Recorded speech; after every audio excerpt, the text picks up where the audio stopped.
Hello বন্ধুরা, সবাই কেমন আছেন? আশা করি সবাই ভালো আছেন, আমিও ভালো আছি। এই ভিডিওটা করেছিলাম আমি কালকে, কিন্তু কালকে টাইম পাওয়া যায়নি, তাই আমি কালকে ভিডিওটা শেয়ার করতে আপনাদেরকে পারিনি।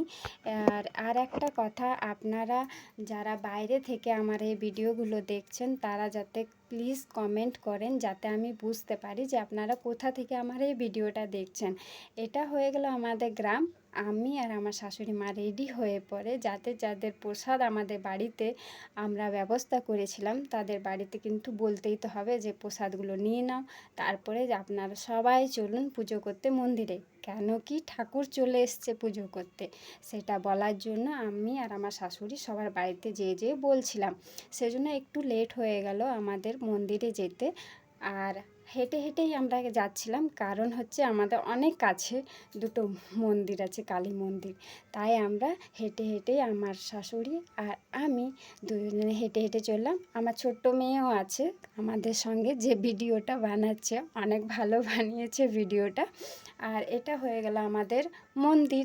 এখানে আমরা চলে এলাম এবং এসে পরেই দেখি ঠাকুরমশাই চলে এসছে, বসে গেছে পুজো করতে। কোনোবার এইভাবে আমরা ফাঁকা পাইনি মন্দিরটা, কিন্তু এবার আমরা ফার্স্ট চলে এসেছি, তাই আমাদের অনেক ফাঁকা পেয়ে গেলাম মন্দির। ভিতরে যেয়ে ভালোভাবে পুজো হলো, সব কিছু পুষ্পাঞ্জলিটাও ভালোভাবে হয়েছে। আপনাদেরকে দেখাবো একটু আগে।